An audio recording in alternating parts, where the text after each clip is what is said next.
But we know there are people who would like a little extra help in managing their use of apps. And for them, we've created app limits. So if in your activity report, you see an app where you might want to be spending a little bit less time, well, you can set your own limit. And then during the day, when you're using the app, you'll receive a helpful notification letting you know time is almost up.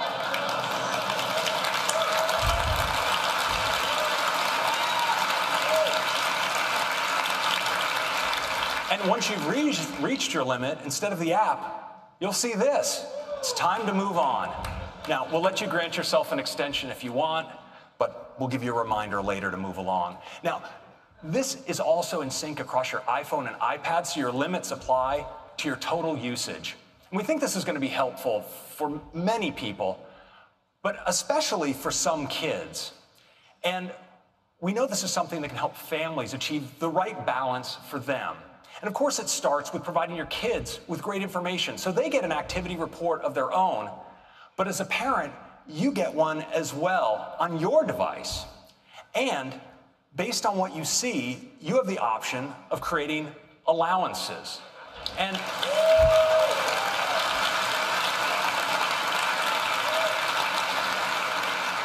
now, you have many options. One of them is downtime, time when you want your kids to unplug altogether, for instance, at bedtime. And you can also limit your kids' time in apps by category or by individual app. Now, there's some apps you may want to always allow them to use. For instance, you may want them to be able to get at the phone at all times so they can contact you. Or you may want to give them access to educational apps. And you can also limit access to only movies, apps, and websites that you deem age appropriate. Now, this works, of course, across their iPhone and iPad, and it uses family sharing, so it's super easy to set up. And you can manage it all remotely from your parental device. And so that are some great screen time and some great features to help you better manage your time.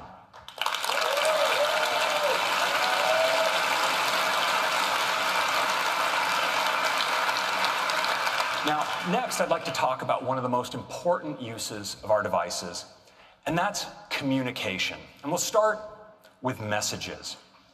Messages has given us fun ways to express ourselves with emoji and now Animoji. And one of the things that make Animoji so fun is how expressive they are. You know, from smiles to frowns to nods of the head and blinking of the eye. Animoji do such an amazing job tracking our expressions. And this year, we're taking Animoji to a whole new level, the breakthrough new technology we call tongue detection. That's right. Now, you can make your favorite Animoji do this. We're all going to be sticking out our tongues to our phones in the near future.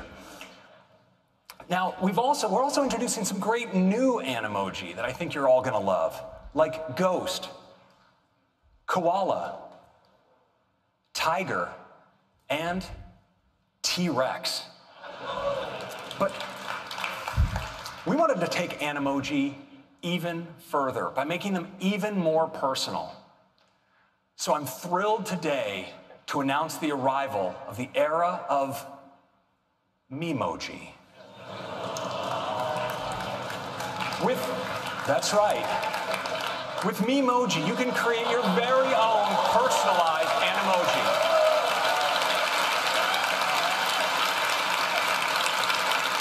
Now, these Animoji can look like you or the real you. And we've worked hard to build a deep set of customization options to let our customers create an incredibly diverse set of Memoji. It's really incredible what you can create. And we've designed a beautiful new experience to create these Memoji that makes the process fun and easy. Now, to tell you more about it, I'd like to invite one of the managers of our messages and Animoji features, Kelsey Peterson, to give you a live demo. Kelsey. Good morning. I cannot wait to tell you what's new with messages. Let's get started with Animoji. First, you need to meet the newest members of the team. We've got a new cat in town, our Tiger. She's so cute. And now, my personal favorite, the koala. Oops. Just getting excited, scrolling through here. They can't all be cute and cuddly, though, so here's our T-Rex. And we have our very own friendly little ghost. So much fun. And if I swipe right, here's where I can create my very own memoji. Let me show you just how easy it is. I recently chopped my hair, so I want one that matches the new me. So I've selected a skin color, and now I'm trying to figure out just the right amount of freckles. So real Goldilocks scenario. Yeah, these are just right. Okay, on to the main event. There are so many hairstyles to choose from. First, I'm gonna grab my color, and then like I said, I need to go a little bit shorter. All right. Nope, this is the one. Now that I'm all set, I can of course select my eye color. And what's really amazing is as I'm making changes, the character up above is coming to life. There are tons of options for me to customize. I could add earrings, but what I really want is a great pair of sunnies. So I'm gonna come over to eyewear and pick out some frames. Maybe not for today. Think I need 2 lenses. These are the ones. Now that I have frames, I'm gonna tint my lenses to make a great pair of sunglasses.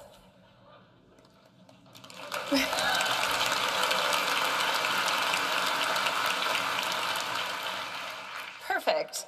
Okay, I think I'm all set. I'll tap done, which saves my brandly created memoji right here into the drawer alongside the rest of my team. And that's how simple it is to create your very own memoji.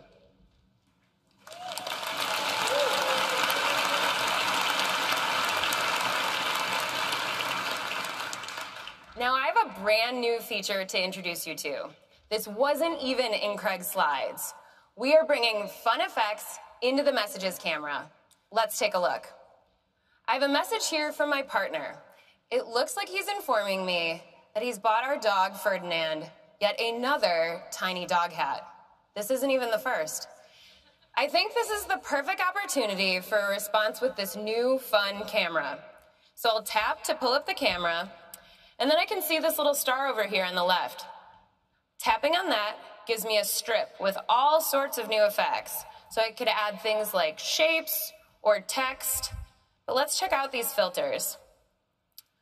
Ooh, so this is comic book. It's really fun, but for a response about a tiny dog hat, I think I'm gonna go in a different artistic direction. So what I really need to do is add a sticker from one of my favorite sticker packs. Ferdy looked really excited about that new dog hat, so I'm gonna put him right here. And now we have an all-new way for you to use Animoji. I can apply my favorite Animoji right here, live.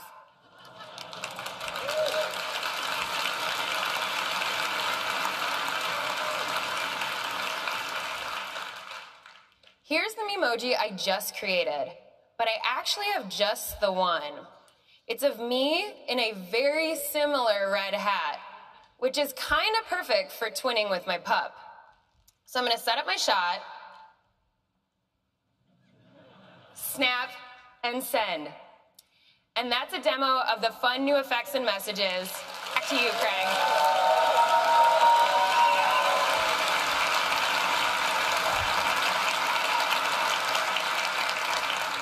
So that's Memoji and some fun new effects in the camera and messages. Next, let's talk about FaceTime. Yeah. FaceTime is the way that so many of us connect with the people in our lives and share some of our most important moments. And it's helped us deepen our connection with people important to us wherever they are. And of course, it's a fun place just to hang out. Now, this year, FaceTime is going to take a big leap forward because today we're introducing Group FaceTime.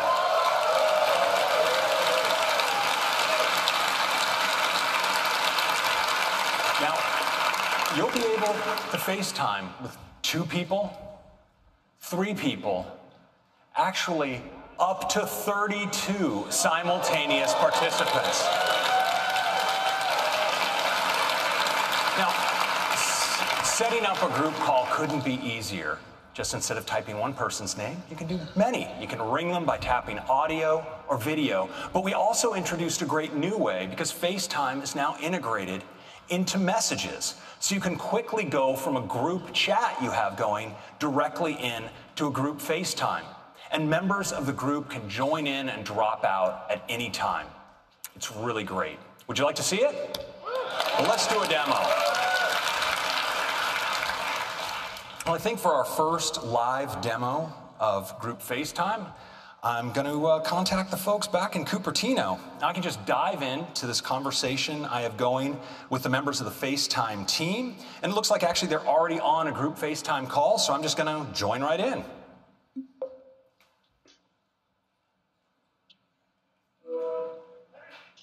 Hey, everybody.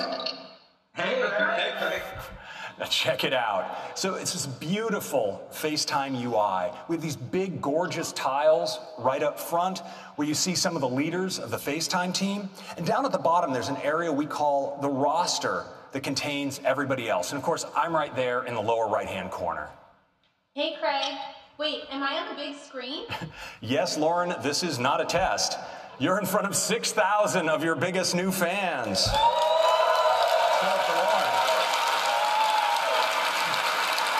Now, what you probably noticed is when Lauren spoke, her tile automatically got larger to reflect her prominence in the conversation. This is totally automatic. Hey, Roberto, how's it going back there in Cupertino? I'd say it's going pretty well.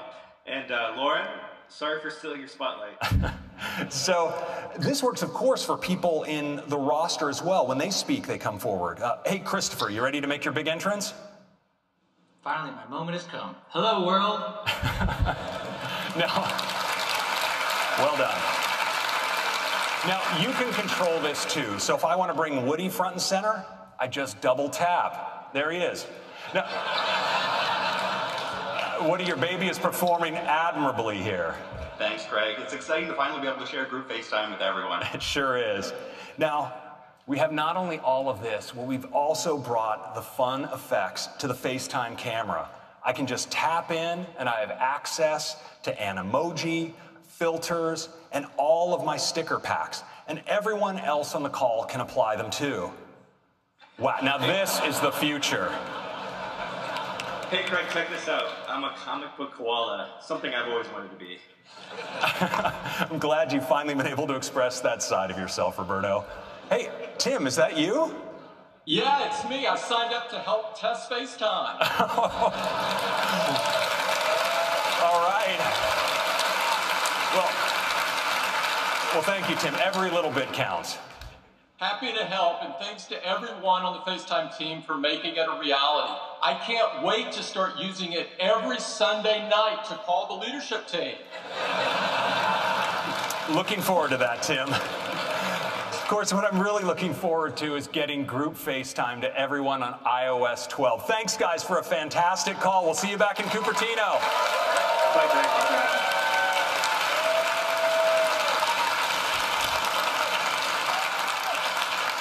So that's group FaceTime. It works on iPhone, iPad, and Mac, and you can even answer an audio on your wrist on your Apple Watch. So that's FaceTime and messages, and this is iOS 12. Improved performance, new AR experiences, Siri suggestions, screen time, Memoji and fun effects in the messages camera, and group FaceTime. I hope you like it. I'm going to hand it back to Tim. Thank you. Thank you, Craig. iOS 12 looks fantastic, and we can't wait for everyone to get their hands on it.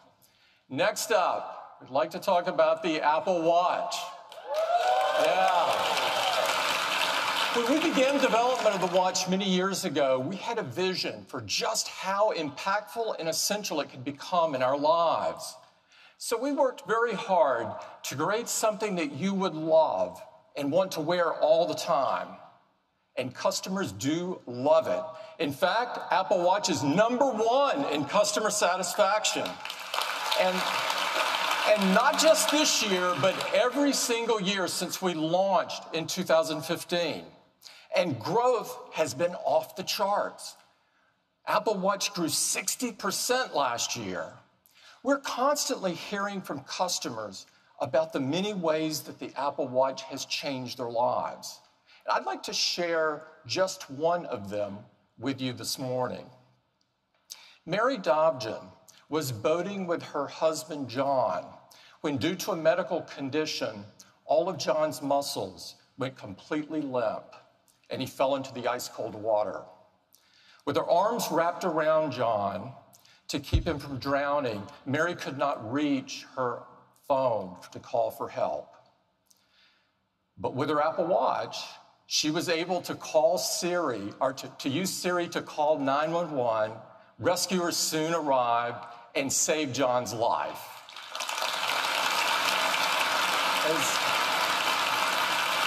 As Mary told us, if it wasn't for my Apple Watch, he really would not be here today. This is just one of the many stories that we've heard about how Apple Watch is impacting people's lives. They range from getting people to be more active, to helping users live a healthier life, or even to alerting users to an elevated heart rate. Apple Watch brings such amazing capabilities right to the wrist. And of course, at the heart of this is watchOS. We're excited to introduce watchOS 5 today, which brings even more ways for you to stay active and connected. And I'd like to hand it off to Kevin Lynch to tell you all about it. Kevin?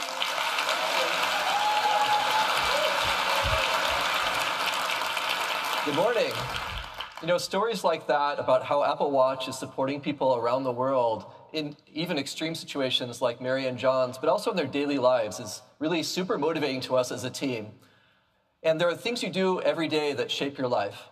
And Apple Watch has two key areas it's working to help you support those activities every day.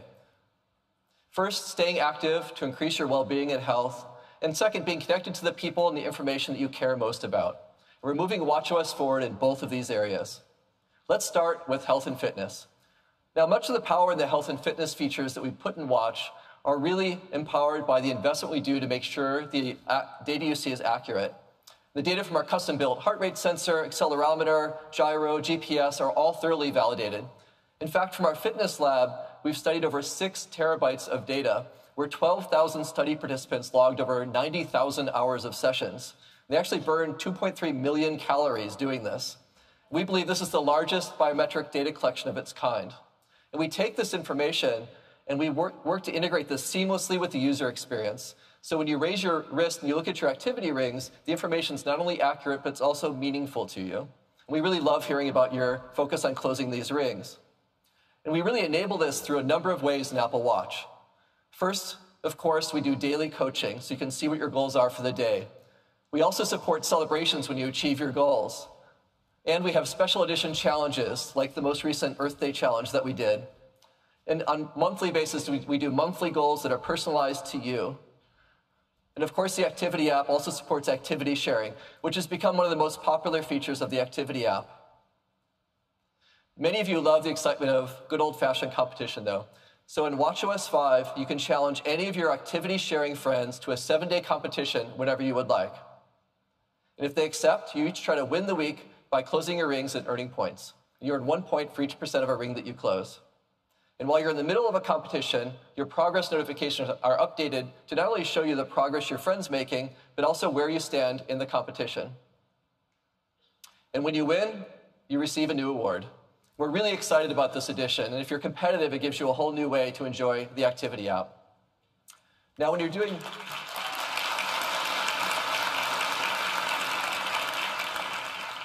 want to go do a workout, there's a lot of workout types you can choose from.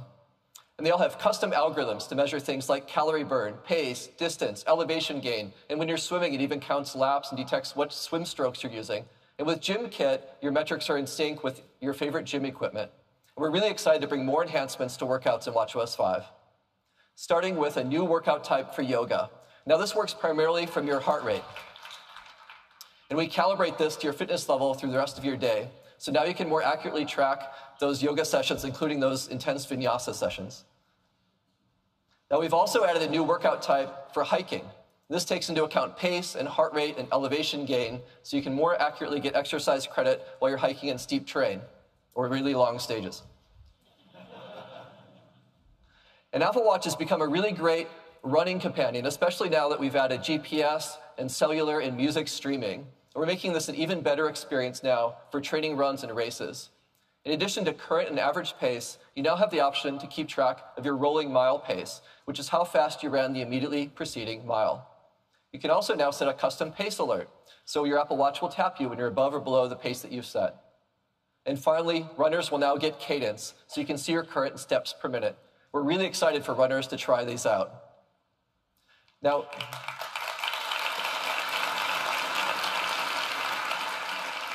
there's sometimes when you forget to start a workout on Watch, but you've started working out. And to solve this now, we're adding automatic workout detection.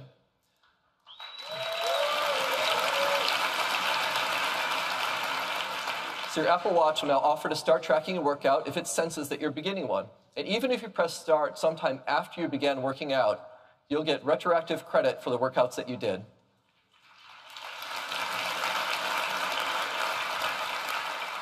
And these start alerts will support all these great workouts on Apple Watch.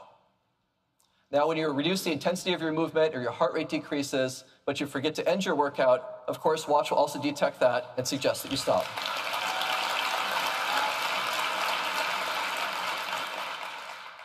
So, all these new features, activity competitions, the new yoga and hiking workout, new features for runners and automatic workout detection, are all enabling you to more accurately track your workouts and stay motivated while you do. Now let's talk about being connected. Apple Watch enables you to remain in the moment while also easily connected to the people and information that you care about. And the introduction of cellular made this even better. You can stay connected even when you're going out for an evening, running some errands, or even going for a swim. Or stay in touch when your phone might not be easily available to you. And staying connected with people you love is something that our customers love about Apple Watch. You can easily make or receive a phone call, and you can hear the emotion and tone on the other end of the voice as you talk in real time. Or you can use messages to have impromptu, short conversations with loved ones in a message thread. In watchOS 5, you'll have an entirely new way to communicate on your watch. That's real-time voice, but with the spontaneity of short messaging. Did you steal my chips? Maybe. I cannot wait till you go to college. Introducing Walkie Talkie.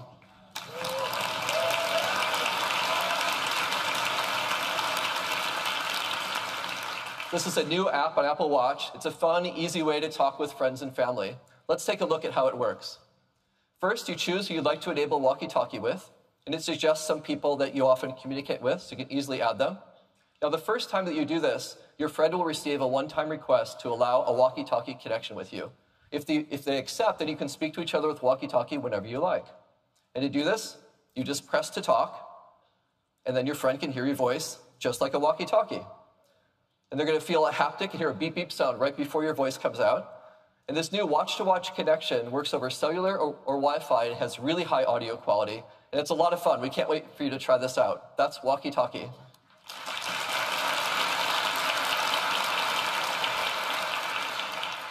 Now, last year, we introduced a Siri watch face, which presents the right information to you at the right time. And Siri does this using machine learning, so it's going to get better at predicting your actions over time by combining inputs like the time of day, your location, your daily routines, or which apps you use when. We're making some great enhancements to the Siri watch face now. First, we're adding new content. So now you can get live sports scores, you can get commute time home or to work, or you can see your heart rate, for example, after a workout, or your resting heart rate. And we're also adding Siri shortcuts. Those shortcuts you saw coming to iOS 12 are also going to be available in watchOS. So in addition to getting relevant information, you'll also receive predicted shortcuts right on the Siri watch face. So at a wrist raise, you'll be able to directly do things like turn on your leaving home scene, or start an outdoor walk, or play your favorite morning playlist. And these shortcuts appear based on whether you typically do those actions at those times. So super easy now to just tap and do those actions. Also, for the first time, you can now use third-party apps on the Siri watch face. So now you can see both relevant content and shortcuts from your favorite apps.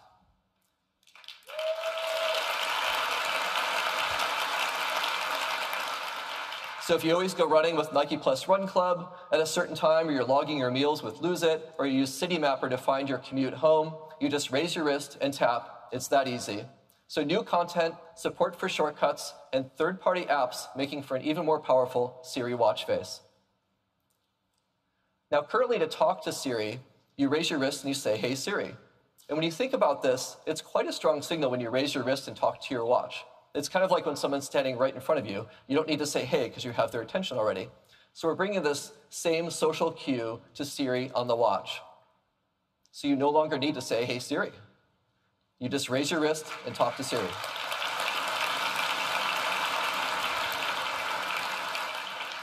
Now we're also bringing a number of improvements to notifications, which are now more actionable and interactive. So for example, with this notification from Qantas, you can check in and share your flight details right from the notification. After you finish a ride with Didi, you can scroll down, you can rate your ride and pay with Apple Pay right there in the notification. And with this one from Yelp, that your table is ready, if you need a bit more time, you can extend the reservation out a bit just by tapping here. So super easy now to interact right in place inside notifications. We've also improved our message notifications. Today, if someone sends you a web link, you aren't able to view it on your wrist. With watchOS 5, we've integrated WebKit, so now you have the ability to view web content in mail or messages. You can even tap on that link. Yes, and to easily view things like menus here. And while we think full browsing doesn't make sense on your wrist, there are times you get content you'd like to see it right in the moment, and now you'll be able to do that in watchOS 5. And the contents can be formatted for the small screen, and where reader mode's available, it uses that on the watch. So WebKit on watchOS.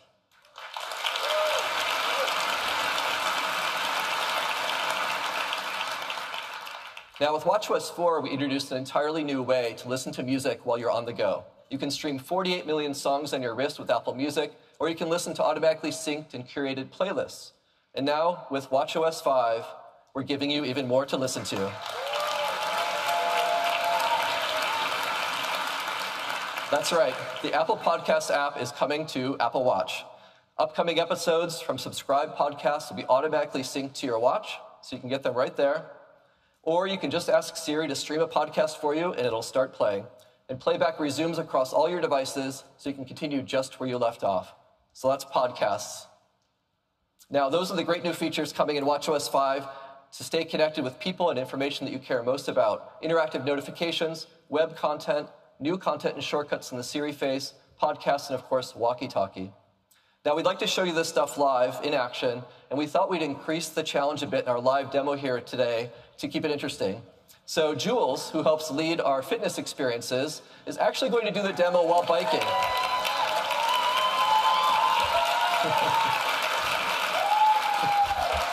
So Jules has expertise in coaching, and she knows how to move and demonstrate and motivate all at the same time. Take it away, Jules. Thank you, Kevin. I've got some great stuff to show you that I think you're really going to love. And bonus is I get to work on closing my rings while I do it. So first, I'm super excited to show you how easy it is to start a workout with Gym Kit. I just tap to connect and accept on the watch. And now I can control and start the workout right here from the console on the bike. All of my data between the watch and the bike is in sync, and all of my workout metrics are accurate. Now, I wouldn't typically be trying to demo things for you and sneak in a workout at the same time, but I want to show you activity competitions. And to do that, I need to keep moving. This morning, I got this notification, and it says, "Your competition with Jay is down to the last day, and it's a close one. Have you got what it takes to win?" Have I got what it takes? You bet I do. But if I scroll down, I can see that Jay has moved ahead of me by a couple of points, and that's not okay because this thing ends tonight.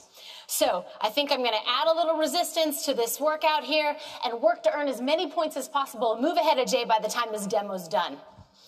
I can simply tap here and send him a little smack talk to let him know I'm coming for him. Let me show you interactive notifications because I have dinner reservations tonight that I made through Yelp. If all goes well here, I'm gonna go out with my girlfriends from work to celebrate. And because we all know that Jay's gonna lose this competition, maybe I should invite him along so it can be his treat. Now I can simply add to the number of guests and confirm right here in the app without ever having to open it. It's that simple. Now in watchOS 5, notifications from apps are smartly grouped together. And here are a couple messages from my friend Catherine. We're trying to get to a yoga retreat this summer, and it looks like she sent me a link. Now I can tap it here and see if she's found somewhere great for us to go. Oh yeah, this looks beautiful.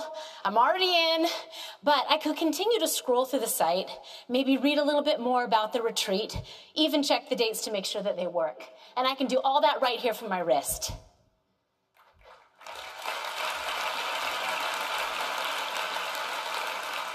Let me show you the enhancements that we've made to the new Siri watch face.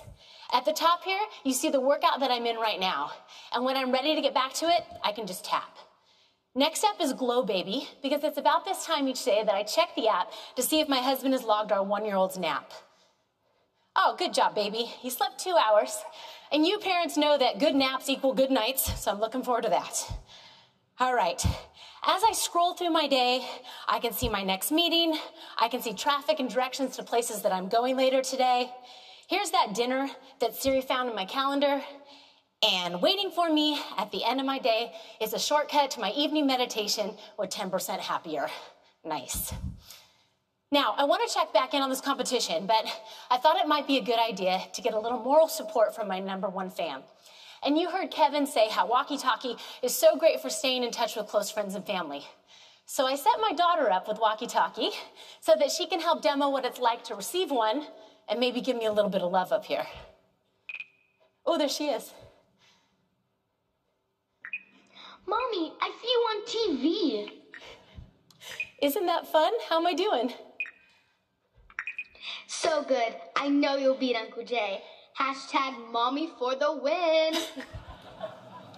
Thanks, Peach. I love you.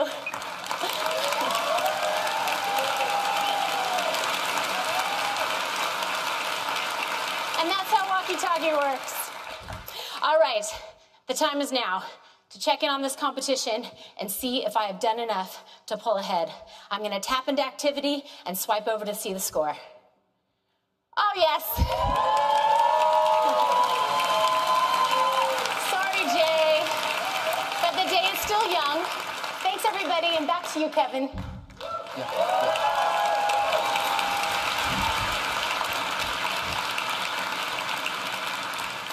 Way to go, Jules. So in watchOS 5, we've enabled even deeper integration on the watch for apps, enabling them to work right in the moment. And apps can include interactive controls within notifications, so you can quickly do more without even opening an app, like extend your parking with Pay by Phone. And with shortcuts, there's also new opportunities for third-party apps to appear on Apple Watch right on the watch face. You can tap on a shortcut in the Siri face to order coffee, rent a bike, or pick up where you left off in a workout. You can even use your custom Siri commands that you created on your phone to speak on your watch. And for native apps building rich experiences, we've improved the Workout API for greater performance, and we've added the ability for third-party apps to play background audio.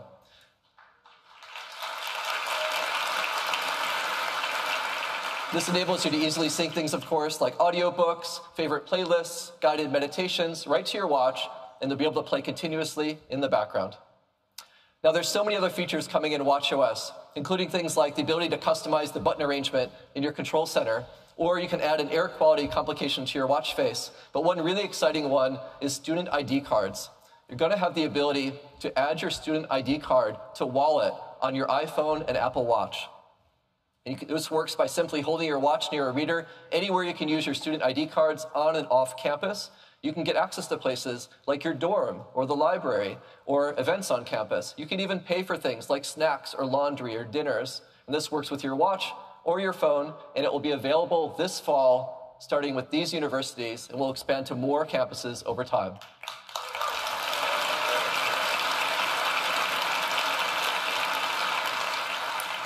Now, this is also Pride Month, and we're really excited to introduce an all-new Pride Edition watch band.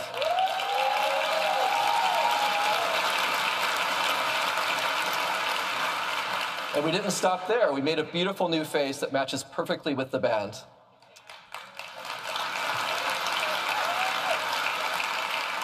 And the face and the band are available today. And if you'd like to use the new watch face, you can choose to add it from the watch face gallery starting at noon today. That's just some of what's coming in WatchOS 5. Thank you very much. Back to Tim. Thanks, Kevin. Thank you, Kevin. WatchOS just keeps getting better and better, and we're excited for you to try all of these great new features to help you stay more active and connected. Next up is Apple TV. Last September, we introduced Apple TV 4K, and our customers love it. Since its introduction, the Apple TV business has grown an incredible 50%. Today, we've got some great new enhancements to Apple TV 4K and tvOS, and we think you're going to love them. So I'd like to invite Apple TV lead designer Jen Foltz to the stage to tell you all about it. Jen? Thanks, Tim. Apple TV is built on an incredible platform, tvOS.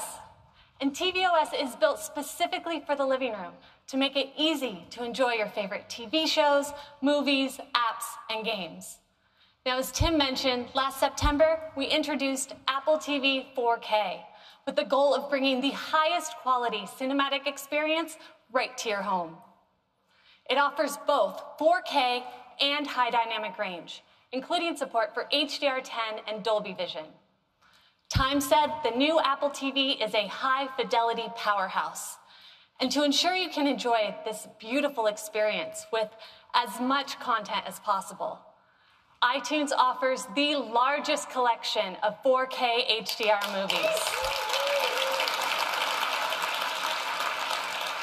And we've upgraded your previously purchased movies to 4K HDR for free on all available titles. There are also, there are also many 4K and HDR TV shows available from popular services like Amazon Prime Video and Netflix.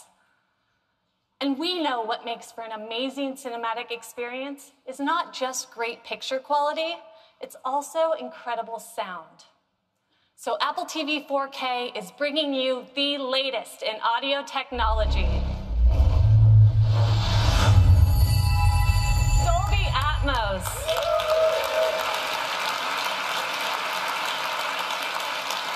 With Atmos, you get room-filling sound, the perfect complement to the stunning visuals of Apple TV 4K. Now, what makes Atmos so special is that unlike a traditional surround sound setup where sound is assigned to channels like the left or the right, Dolby Atmos has the ability to completely immerse you.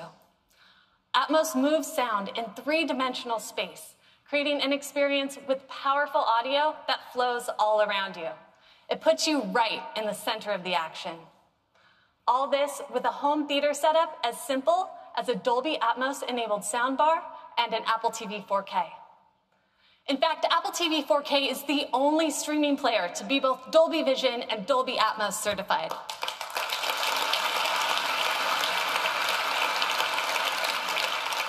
And this fall, iTunes will be bringing you the largest collection of Atmos content anywhere. And just like with 4K HDR, your iTunes libraries will be upgraded to include Dolby Atmos on all supported titles for free. Now, of course, these movies and so much more are available in the Apple TV app. The Apple TV app is the center of your video experience, a single place to find and watch what you love across your favorite apps. It's on Apple TV, iPad, and iPhone, where you can find not only on-demand TV shows and movies, but also live content, including sports. The Apple TV app now offers a huge range of live sports. And we've added live news to make it even easier to stay current. The addition of live sports and news providers brings the coverage of the TV app to over 100 video channels, giving you a massive selection of content all in one place. With all this, Apple TV is the best box to connect to your TV. And that's now more true than ever, as more and more cable companies fundamentally shift how video gets to your TV. This typical cable box is becoming a thing of the past, as these companies embrace internet-based delivery.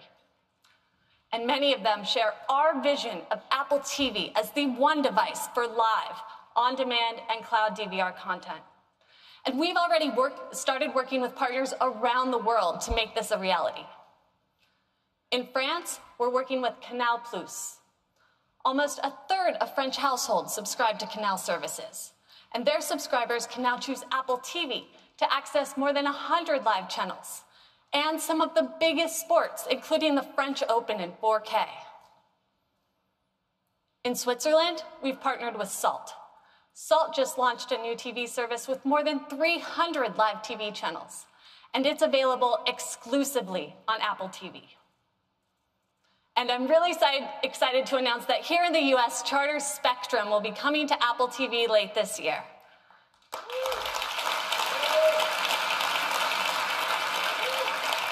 That means that up to 50 million homes will be able to choose Apple TV to access all their live channels and thousands of on-demand programs.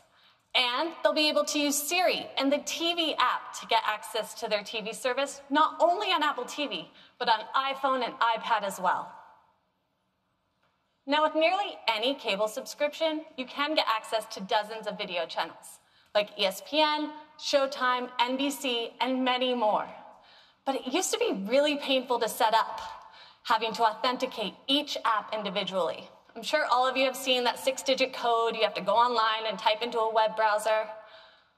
Well, last year we introduced single sign-on. Enter your cable credentials only once, and we unlock all of the apps your subscription supports. Well, now we're making it even easier with zero sign-on.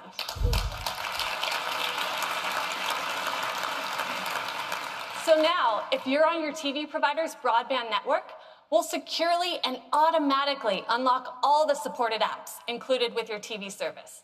No credentials needed, it just works. Charter Spectrum, this is really awesome. And Charter Spectrum will be the first to support zero sign-on, and we'll be adding more providers over time. We're also giving you even more options for ways to control your Apple TV. For example, you can get quick access on your iPhone, where Apple TV users will get the Apple TV remote automatically added to Control Center. And for those that have installed home control systems, we're working with the leading providers so that you can use their remotes to control your Apple TV, even including support for Siri. At Apple, I love working with an amazing team, designing for a product that I enjoy every day and on the biggest screen in my home. I get to watch all my favorite movies, TV shows, and more. Over 48 million songs, including the best metal on Apple Music. All of my photos, videos, and memories, as well as thousands of apps and games that many of you have built. And Apple TV brings some amazing views right to my living room with aerials. Now, one of the questions I get asked the most about aerials, especially by my family members, is, where is this? Well, this fall, with just a tap of the Siri remote, you'll now be able to see every aerial location.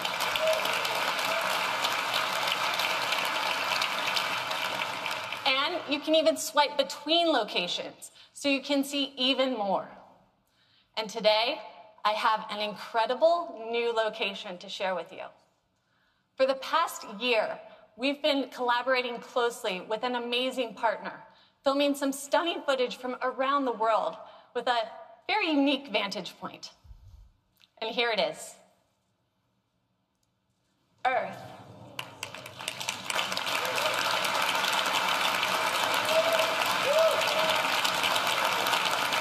This is filmed by astronauts aboard the International Space Station.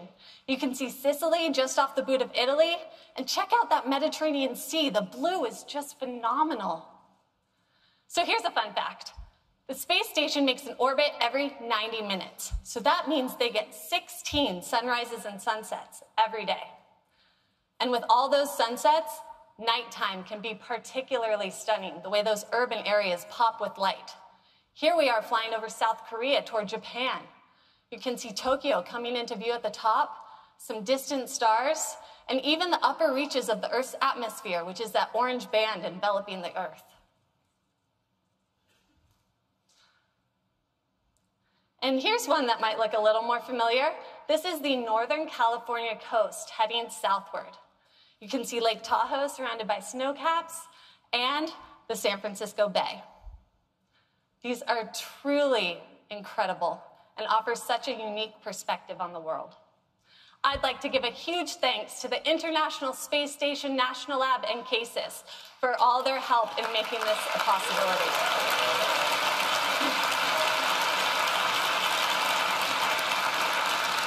These are going to look incredible at home in 4K HDR. So that's tvOS.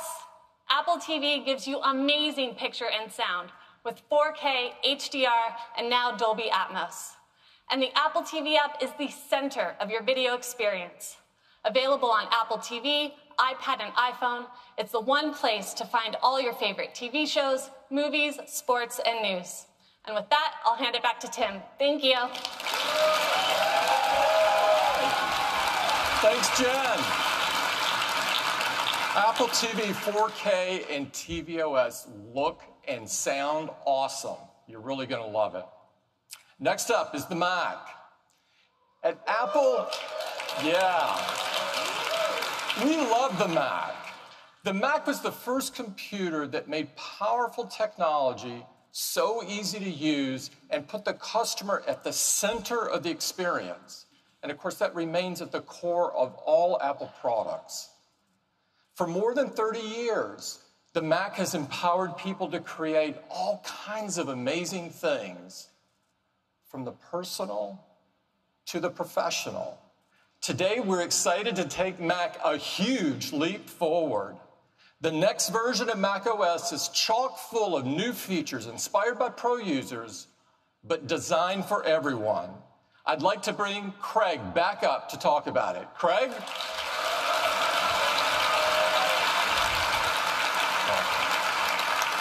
Hello again. It's true that macOS is the heart of what makes a Mac a Mac. And we want as many Mac users as possible to have access to our latest software. And that's why 6 years ago, with the introduction of OS X Mavericks, we began offering our macOS updates free for Mac users. And 2013 was also the year that we first introduced our California naming theme. Now, after spending a year by the ocean, we not only modernized the look and feel of macOS, but we headed to the mountains with macOS Yosemite. Now, as you may be aware, our naming of Mac releases is handled by our crack marketing organization. And as you probably noticed, they went on a 4-year mountain-bound bender. In El Capitan, we added Metal, our groundbreaking graphics technology. In Sierra, we brought Siri to the Mac and extended our capabilities and continuity. And last year, with High Sierra, we focused on deep technology, preparing the Mac for future innovation. Well, this year, we've made some striking changes to macOS. And we've left the high country for a place entirely different, but no less beautiful, here still in California. And I'd like to take you there now. Our next release of macOS is macOS Mojave.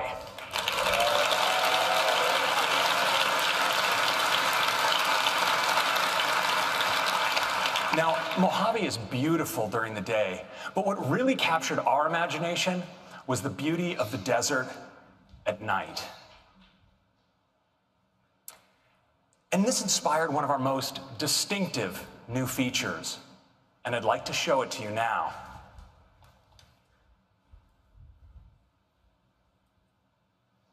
So here we are live in macOS Mojave, and I'd like to show you a new side of Mojave.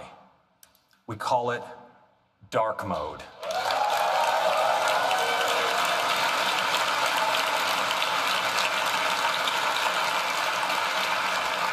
Now, as you see, dark mode is not just about the dock or the menu bar. It extends to your Windows Chrome, your sidebar, and even the content of the windows.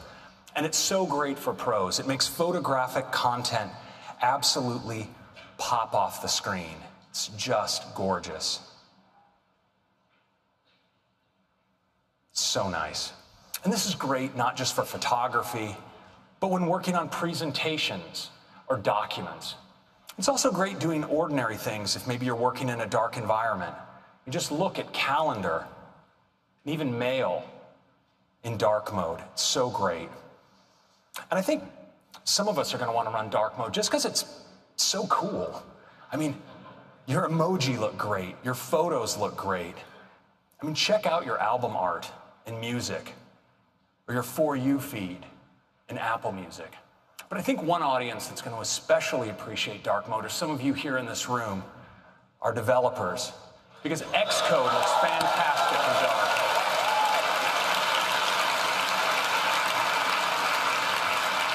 Whether it's your source code or even interface builder and all of its inspectors, they just look fantastic in black. And that's a quick look at dark mode. Now, we were so inspired by this changing desktop wallpaper that we decided to add a new feature to Mojave that I think you'll enjoy. It's called Dynamic Desktop. And when you're using it, your desktop actually subtly changes throughout the day, from morning to afternoon to evening. It's really cool. Now, there's much more to Mojave that I'd like to share with you through demos, and it starts with the desktop. Now, the desktop is so crucial to how many of us use our Macs. When we have files that we're actively working on, we often put them on the desktop, but the result can be a desktop that looks something like this. And so now in Mojave, we have a really great solution, and we call it Desktop Stacks.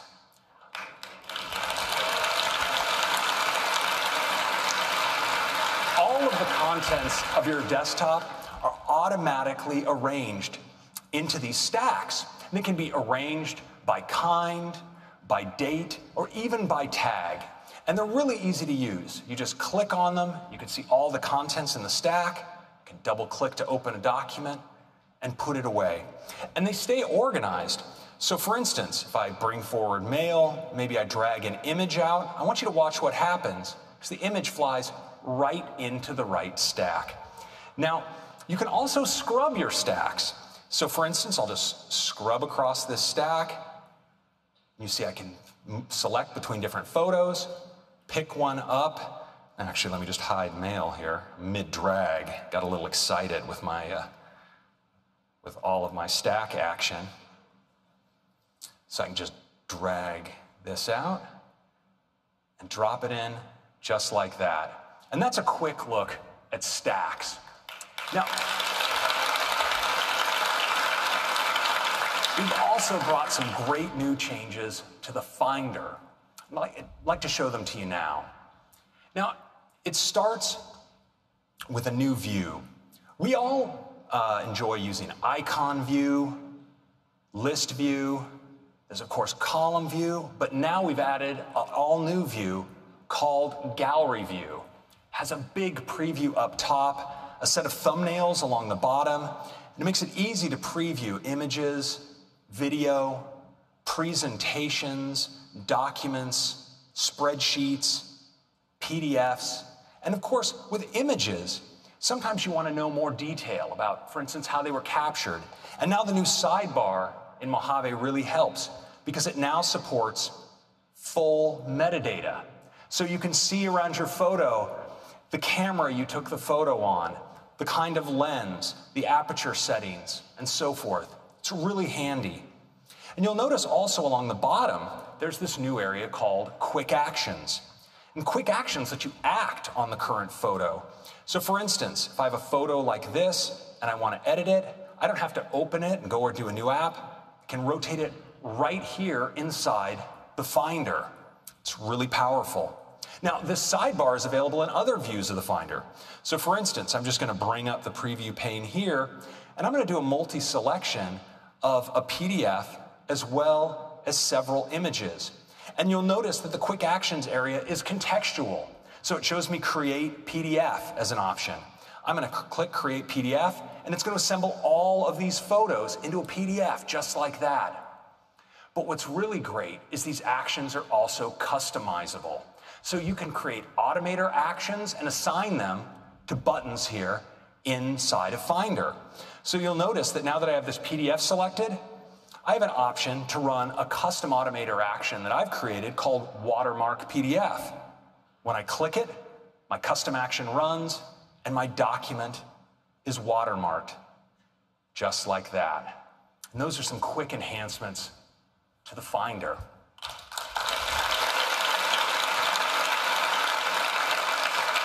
Now, a tool that I think many of us love when working with files is Quick Look. And now in Mojave, we've made Quick Look more powerful than ever by integrating markup. Let me show you how it works. So you see down here, I have a permission slip in it's a PDF document. I'm just going to tap spacebar to Quick Look it. And you notice now I have the option to invoke markup.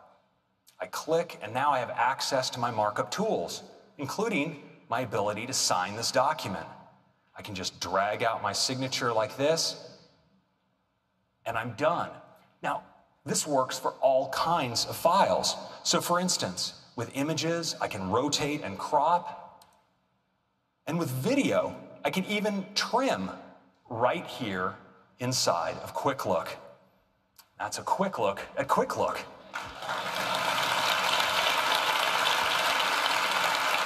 Next, I want to talk about how we capture content on our Mac, because one of the tools I think many of us use all the time is screenshots. And we've made screenshots more powerful than ever in Mojave.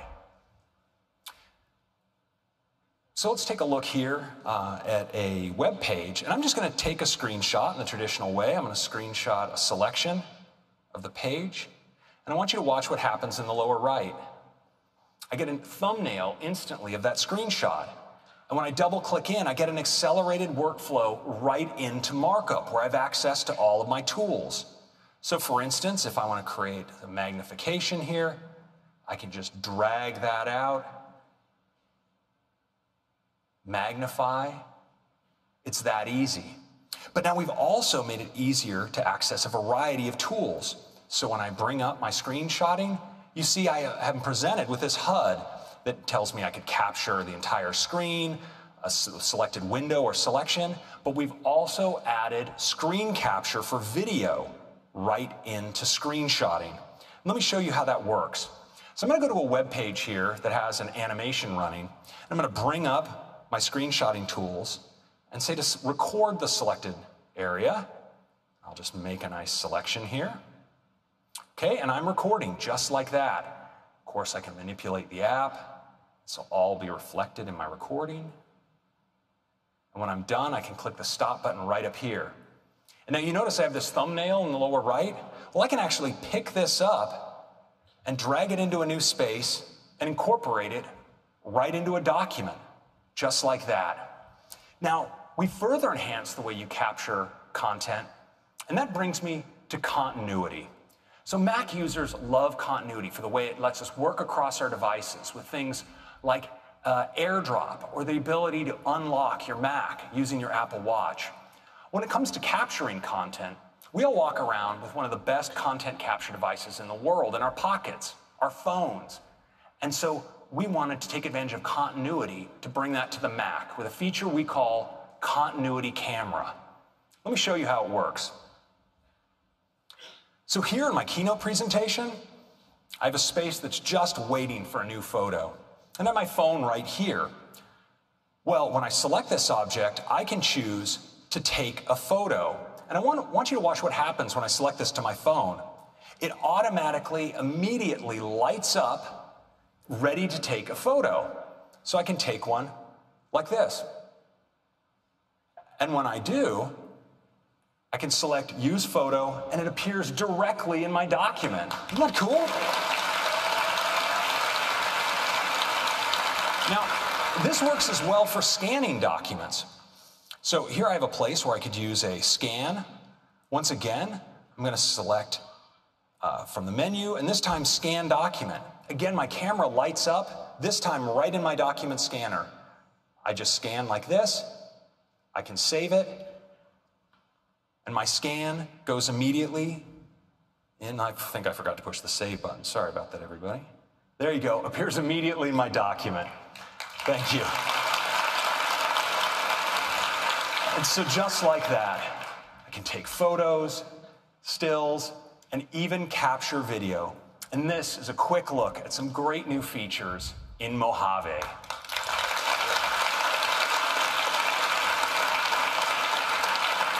Next, I'd like to turn to apps. We are bringing news to the Mac. Now, news has all of the stories you've come to expect from news on iOS, and they look amazing on the Mac display. You get top stories picked by our editors, trending stories, you're personalized for you, and that's not for me, and you also get this great new sidebar where you can drill in and jump right to the topics and channels you follow. News is going to be great. We also have stocks coming to the Mac. Now, you get your stock prices combined with high-quality business news. It's delivered from Apple News. Shows you your watch list with your prices on the left. You can even drill into this interactive chart to get more information. And of course, great news. We're also bringing voice memos to the Mac. Now, voice memos is the most popular voice recorder on iOS. And so many of us use it to capture music recordings or lectures. And now that voice memos syncs via iCloud to your Mac, you can take those recordings that you make and, for instance, drag them right into GarageBand as the foundation for a song. Finally, thrilled to announce Home is coming to the Mac as well.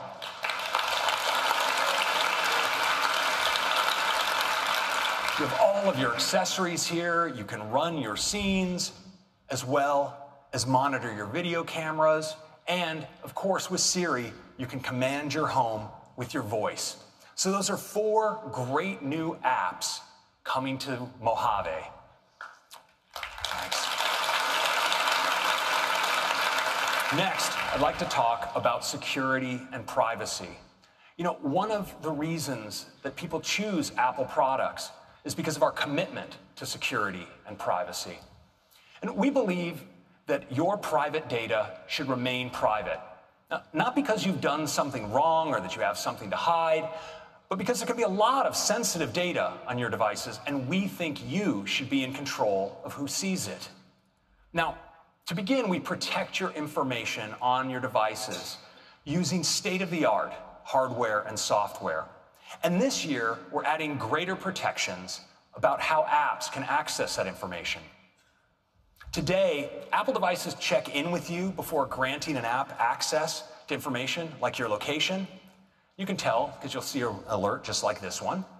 And macOS already provides API-level protections for things like contacts, photos, calendar, and reminders. But now in Mojave, we're extending these protections to include your camera and your microphone, as well as protecting sensitive parts of your file system, like your mail database, your message history, and your backups. And all of this is protected by default for any app that you run on the system. It's an important protection.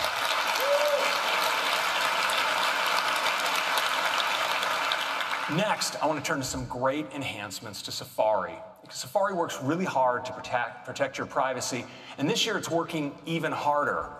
Last year, we introduced intelligent tracking prevention to dramatically reduce the ability for apps to track you across websites using cookies. This is the kind of thing where you look at a product on one site, and then you move to another site, and somehow this is just following you wherever you go. Well, we've all seen these like buttons and share buttons, and these comment fields Well, it turns out these can be used to track you, whether you click on them or not. And so this year, we are shutting that down.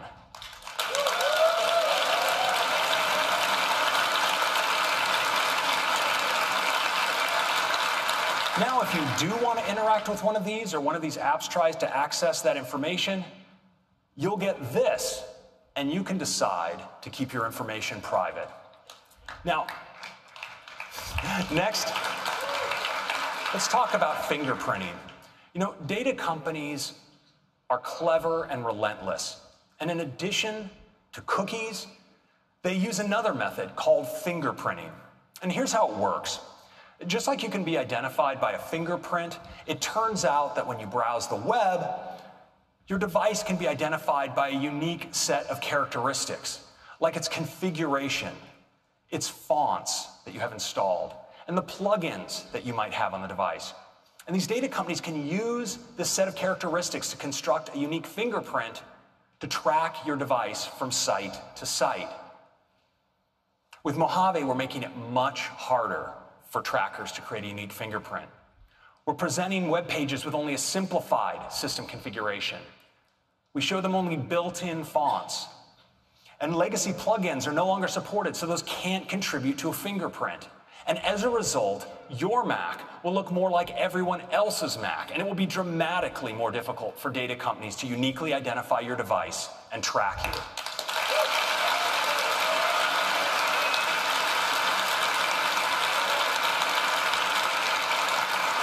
Now, we're bringing all of these new protections to Safari on both Mojave and iOS 12. Next, let's talk about the Mac App Store. And to do that, I'd like to invite to the stage Ann Ty, our product marketing manager for the App Store. Ann. Last year, we launched a completely redesigned App Store on iOS. Every day, we celebrate apps, games, and developers. We've written more than 4,000 stories for the New Today tab, and hundreds of them have each been read by more than 1 million people. The response has been incredible, and we've learned a lot. We've got a bunch of great new features coming later this year that we'll cover in sessions. This year, we are turning our attention to the Mac App Store. Since it launched in 2011, it's changed the way we download and install software for Mac, making it easy with one click. It's the biggest catalog of Mac apps in the world. It's also a trusted and safe place to download software, and trusting where you get your apps from has become more important than ever. Developers can distribute their apps to 155 countries and get worldwide payment processing, and it offers seamless software updates from one place. This adds up to a great experience for our users. We've spent a lot of time thinking about what people do on their Macs and wanted to create a place organized around those themes. So we've redesigned an all-new Mac App Store from the ground up, and we're thrilled to show it to you now.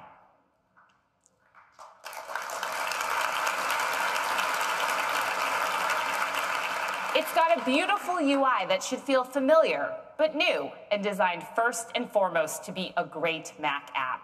Starting with the new Discover tab, where each week you can find in-depth editorial about the best Mac apps through stories and collections, and see what's most popular with top charts. Here's a story about musician and founder Kareem Morsi. Learn about how he uses his app, DJ Pro 2, and get inspiration for your own set. Helpful videos autoplay so you can see what apps are capable of before downloading them. Visit the all-new Create, Work, Play, and Develop tabs, where you'll find helpful recommendations and expertise around each theme. Here's the Create tab, where you can find apps that bring your artistic ideas to life. These tabs will also help you make the most of apps you might already have, with tips and tutorials even the most expert users will find useful. The Work, Play, and Develop tabs share the same beautiful design, and you can still browse by category on the Categories tab. We've redesigned product pages too, bringing many features over from iOS based on our learnings there. It has more useful information, like video previews, available on the Mac App Store for the first time, an app's rank if it's charting, and if it's been named Editor's Choice. Ratings and reviews are now front and center, and these are so important for app discovery. So we're introducing a ratings and review API for Mac apps. Now it'll be easier than ever for people to leave feedback. We're really excited about the all-new Mac App Store. We've talked to some developers already, and they're really excited too. Like Microsoft, who will bring Office 365 to the Mac App Store later this year. And Adobe is bringing Lightroom CC. Panic is bringing Transmit. And Barebones is bringing BB Edit. And many more great names are coming to the all-new Mac App Store too. We can't wait for you to check out the new Mac App Store. Now I'll hand it back to Craig.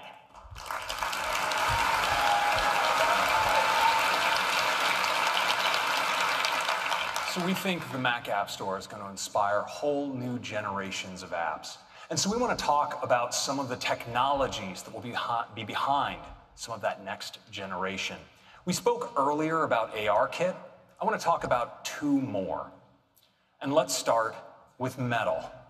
Now, Metal is the technology to get the highest performance graphics and computation from graphics processors. Metal was designed for modern GPUs. It's incredibly efficient. And that enables amazing console-level games like Fortnite from Epic to run great for the first time on mobile. But Metal also enables these games to scale to take full advantage of modern Macs. In fact, across iOS and the Mac, there are over 1 billion Metal-enabled devices. And we're constantly making Metal better. To bring the highest GPU performance and reach of all Macs, we've recently added support for external GPUs. And this is powered by Metal. And the results are truly mind-boggling. For instance, running a filter in DaVinci Resolve, look at how it scales on the incredibly fast iMac Pro as you add up to 4 eGPUs. Now, the results are even more staggering when you take a 13-inch MacBook Pro and add eGPUs to it, achieving up to 8.5 times speed up. It's pretty awesome. Now, eGPUs also enable Macs to achieve all new levels of performance and realism in 3D rendering and gaming. Now, this beautiful forest you see here, this isn't a video capture. This is from Unity's new Book of the Dead interactive demo, and it's being rendered live right now on a MacBook with an eGPU powering this display. I mean, doesn't this look amazing?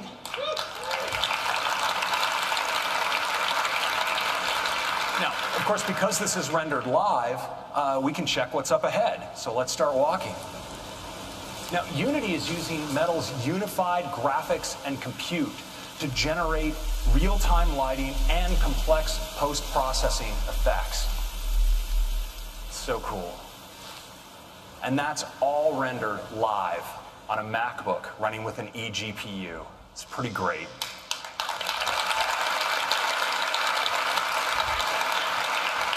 Now, another place where we're doing incredible acceleration with Metal is in machine learning. And today, ML specialists usually use one of these third-party libraries to train their models using servers. And now it turns out we can accelerate tools like this with our new Metal Performance shaders. We're seeing speed-ups of up to 20 times in using the GPU with Metal instead of CPU-based training. And while speeding these tools up is great, we actually think there's a better way for most developers. And that's training on the Mac you already have, using a great new tool we call CreateML. Now, CreateML is designed to let you train without being a machine learning expert. You can train vision and natural language models. You can bring your own custom data, and it's really easy to use because it's all built in Swift. In fact, you can use Xcode playgrounds to train your model. Just drag one in, your training set. You can drag in your test set as well. And the training is all GPU accelerated, so it's incredibly fast. Now, as an example, we worked with Memrise. They're a developer who uses the camera to identify objects and speak them in multiple languages. And in the past, they would train their model with 20,000 images, and it would take them 24 hours to do so. Well, now, with CreateML, they can train that same model in 48 minutes on a MacBook Pro.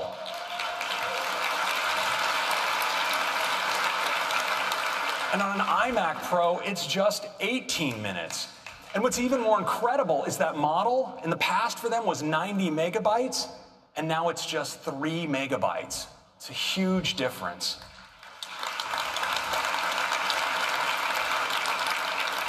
Now, we also are making models run much faster on device using CoreML2. Now, CoreML is our technology for high-performance on-device machine learning, and now it's better than ever. It's 30% faster in on-device processing using a technique called batch predictions. And you can reduce your model size by up to 75% using quantization. And so that's CoreML and CreateML. You no longer have to be an expert in machine learning to build those techniques into your app. Now, these technologies are redefining what's possible in apps, and they're common not just to macOS, but also to iOS. And the fact that the Mac and iOS share so much technology has led people almost every year to keep asking us the question, are you merging iOS and macOS? So I'd like to take a moment to briefly address this question. No. Of course not.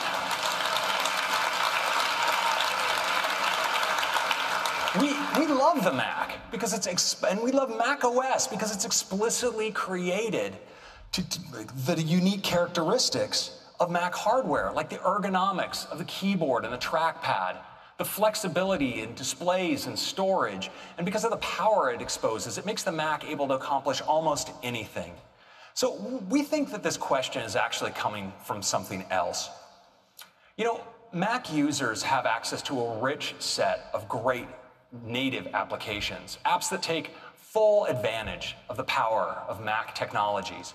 But Mac users also use apps based on other technologies. We routinely access web-based experiences like Netflix that build on WebKit, the standards-based web technology in Safari. And we also run sometimes cross-platform games built on technology like Metal. And all of these platforms enrich the Mac user's experience. But we think there's room for one more. And so we'd like to give you a sneak peek of a multi-year project we have going on, because we see a huge opportunity for the Mac to tap into the world's most vital app ecosystem. It's called iOS. I think you might be familiar with it. Now, there are millions of iOS apps out there, and we think some of them would be absolutely great on the Mac. And Mac users would love to have them there.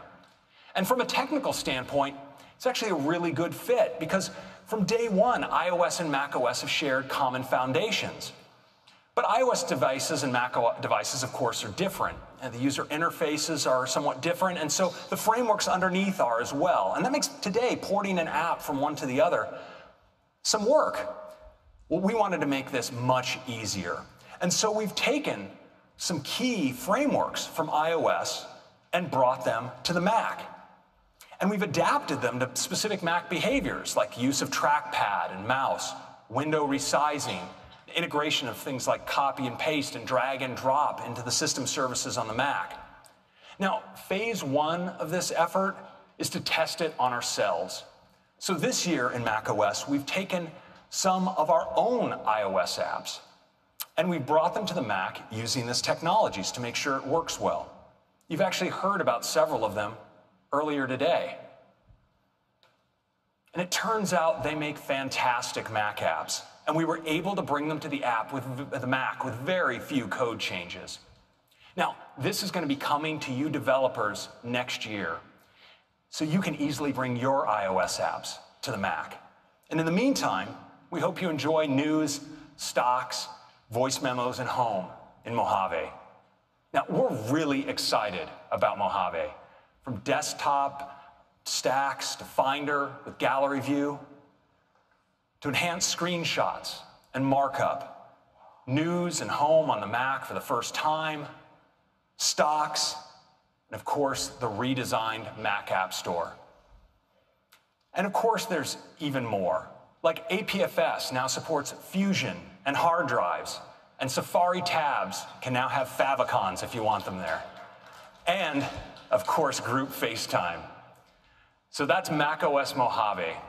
I hope you like it. I'm going to hand it back to Tim. Thank you so much. Thanks, Craig. Thank you, Craig. What a huge update to macOS, and what an extraordinary morning. We got started with iOS 12 with all new capabilities, including taking AR further than ever before, bringing Siri to any app with Siri shortcuts and screen time, and cool new communication features like Memoji and group FaceTime. And watchOS, now with walkie-talkie, activity competitions, new workouts, new Siri capabilities, and so much more. And Apple TV 4K, now with Dolby Atmos, some great new partnerships, and the ease of zero sign-on. And you're going to really love those new aerial screensavers. And macOS Mojave, with all new dark mode, great updates to desktop and Finder, enhanced privacy and security, and a completely redesigned Mac App Store. The updates will be available to our users this fall, and there will be developer betas for each of them after the keynote this morning. Thank you. Now, before we close, we wanted to celebrate you and the amazing work that you do. So we went out and talked to some of the most important people in your lives, the ones that know you the best. And we made a short video, and I'd love to run it for you now.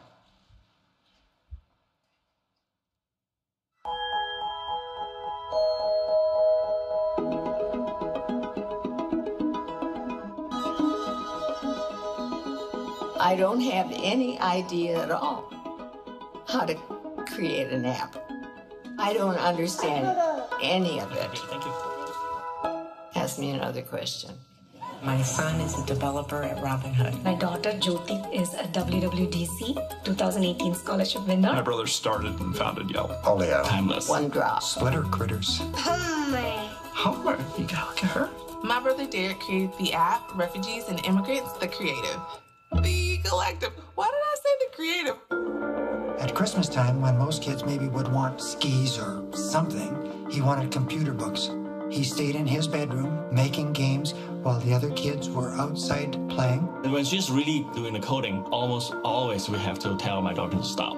But then my daughter would be like, just give me another 10 minutes. You know, I want to get this solved first. When I watch him code, his eyes move in a weird way, and he's like totally focused. Even when my friends are over, I'd say, well, look at Christopher, look at him, and they'd go, wow.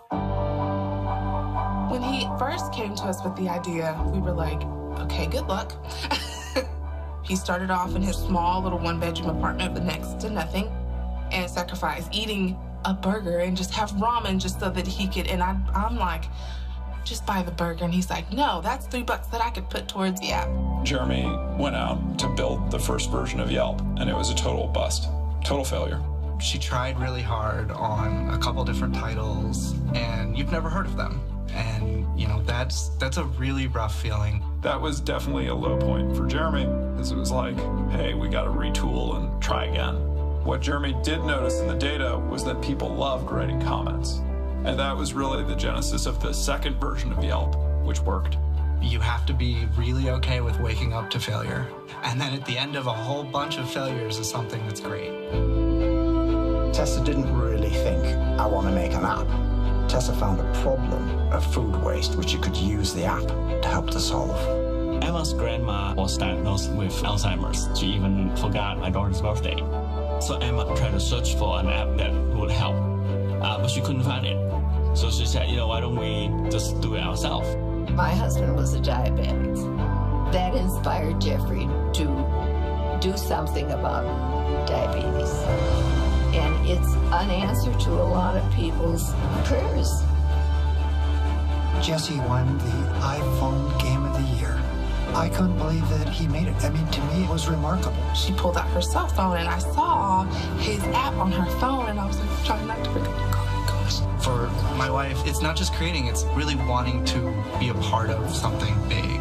The one lesson that I learned from Jeremy every day is just that determination, tenacity, the focus. He foresaw the impact that the iPhone was going to have. And he bet everything on getting an app for it. And I think that it was one of the most important things that Yelp did. I think he's made a big difference, and so do thousands of other people. She wants to not just learn, also teach others, and it makes me really proud to see her blossom. And as a parent, no better thing is that when your kids do what they want to do. Because it isn't how much money you've made, it's really what changes you've left behind. And she's hoping to leave a lot of change behind.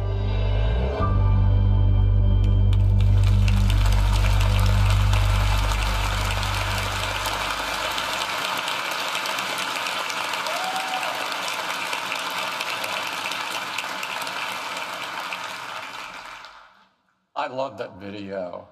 And I'm pleased that some of the developers are in the audience this morning. Their stories are great examples of all of your passion and your creativity. We love the work you do and the impact that it has on the world. It inspires all of us at Apple deeply every day. On behalf of everyone at Apple, thank you.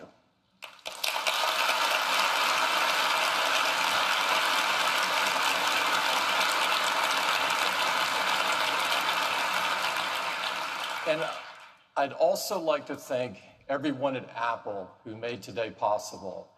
Days like this only come from years of effort and hard work and great sacrifice. And so I thank them and their families. Let's have an incredible week together. Thank you.